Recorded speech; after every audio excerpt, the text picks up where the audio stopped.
Have you ever looked up at the sky, seen a majestic eagle soaring high above, and just been completely in awe? These birds are incredible symbols of power, freedom, and endurance. But did you know that their story of survival is even more amazing than you might think? Today, we're diving deep into a fascinating and somewhat controversial story about the eagle's lifespan. Can they really live to be 70 years old? Let's find out. There's a very popular story that circulates online and in motivational circles. It's called the eagle's rebirth. It goes something like this. By the time an eagle reaches the age of 40, its body starts to fail. Its talons become too long and flexible to grasp prey. Its beak grows long and curved, almost preventing it from eating.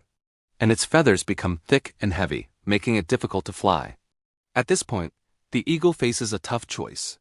Either let nature take its course, or undergo a painful 150-day process of renewal. According to this story, the brave eagle chooses the latter. It flies to a high mountaintop and builds a nest. First, it knocks its own beak against a rock until it breaks off. Then, it waits for a new beak to grow back. Once the new beak is strong, it uses it to pluck out its own talons. Again, it waits for new talons to grow. Finally, with its new beak and talons, it plucks out its old, heavy feathers, allowing new, lighter ones to grow in. After this grueling 5-month ordeal, the eagle is reborn and can live for another 30 years, reaching the ripe old age of 70. What a powerful story, right? It's a perfect metaphor for overcoming challenges, for shedding our old limiting habits and emerging stronger. It's used in seminars, sermons, and inspirational posts all over the world to encourage people to face their own mountaintop moments. The only problem is, it's not true. From a scientific and biological standpoint, this story just doesn't hold up. Let's break it down. First, an eagle's beak is made of keratin, the same stuff as our fingernails, but it's fused to its skull. Smashing it off would be incredibly painful, lead to massive blood loss, and almost certainly result in a fatal infection. Plus, without a beak, the eagle would starve to death long before a new one could grow. The same goes for its talons. They are essential for hunting. An eagle without talons is an eagle that can't eat. And the feathers? Birds molt their feathers, but it's a gradual process, not all at once. They lose old feathers and grow new ones in a cycle that ensures they can always fly and regulate their body temperature. Plucking them all out at once would leave the bird grounded, vulnerable to predators, and unable to cope with the cold or heat. It would be a death sentence. So where did this story come from? It's hard to trace the exact origin, but it seems to have gained popularity as a parable or an allegory. It's a fantastic piece of storytelling, designed to inspire us not to be a literal account of an eagle's life. Think of it like an ancient fable. The story of the tortoise and the hare isn't a zoological report. It's a lesson about perseverance. The eagle's rebirth story serves a similar purpose. Now, this doesn't mean the reality of an eagle's life isn't incredible. It absolutely is. So, how long do eagles actually live? In the wild, life is tough. Bald eagles, for example, typically live for about 20 to 30 years. They face dangers like starvation, territorial fights with other eagles, accidents, and human-related threats like power lines and environmental contaminants. Reaching 30 is a major achievement for a wild eagle. But what about that 70-year figure? Where does that come from? Well, that number isn't completely pulled out of thin air.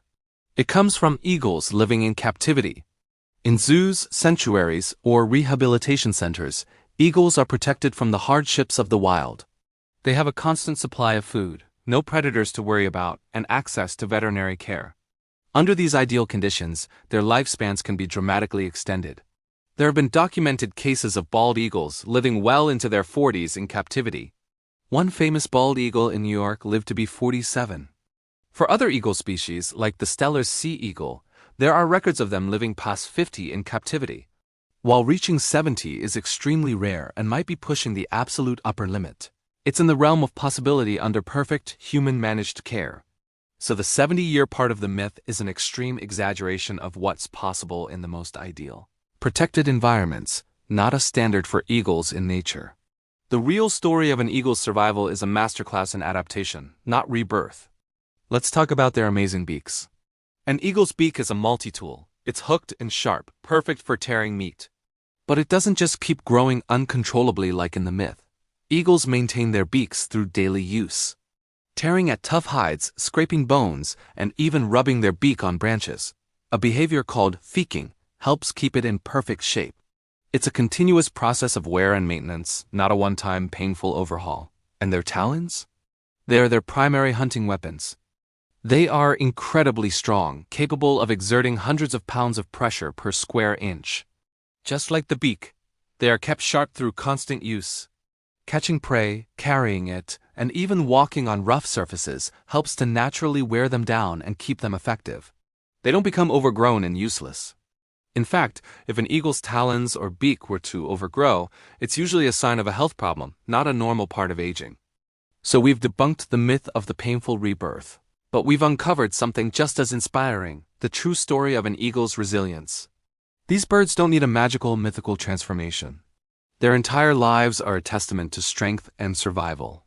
They are perfectly adapted machines, honed by millions of years of evolution to be the apex predators of the sky.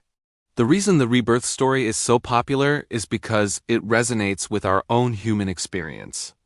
We all face times in our lives when we feel stuck, when our old ways of doing things are no longer working. We face our own 40s, metaphorically speaking, where we need to make a change. The idea of a painful but ultimately renewing transformation is a powerful one. It gives us hope that we can overcome our own struggles and emerge stronger. And that's a beautiful message. We don't have to discard the moral of the story just because the biology is wrong. We can learn from it. Sometimes we do need to let go of old feathers, old habits, negative thoughts, or situations that are holding us back. We might need to develop new talents, new skills, new strengths, new ways of tackling problems. This process of personal growth can be difficult, it can be painful in its own way, but it's essential for moving forward. The difference is, our rebirth isn't a solitary, physical ordeal on a mountaintop. It's a journey of self-reflection, learning, and often, reaching out for support from others. Unlike the eagle in the myth, we don't have to go through it alone. So the next time you see an eagle, whether it's soaring in the wild or in a documentary, remember its true story. Don't think of the myth of the painful rebirth. Instead, appreciate the reality of its incredible design. Appreciate the constant daily work it does to maintain its tools for survival. Appreciate its resilience in the face of a harsh world. The truth of the eagle's life is a story of continuous adaptation, strength, and the quiet dignity of a creature perfectly suited to its environment. The eagle teaches us that true strength isn't found in a single dramatic act of transformation, but in the day-to-day persistence, in the constant honing of our skills, and in the resilience to face whatever challenges come our way. The eagle doesn't need a myth to be magnificent. Its reality is more than enough. Thanks for joining me on this deep dive into the world of eagles. It is a great reminder that sometimes the truth of nature is far more fascinating than any fiction we can create. If you enjoyed this video and learned something new, don't forget to hit that like button, subscribe for more content, and share your thoughts in the comments below. What other nature myths would you like me to explore? Let me know. Until next time, keep looking up.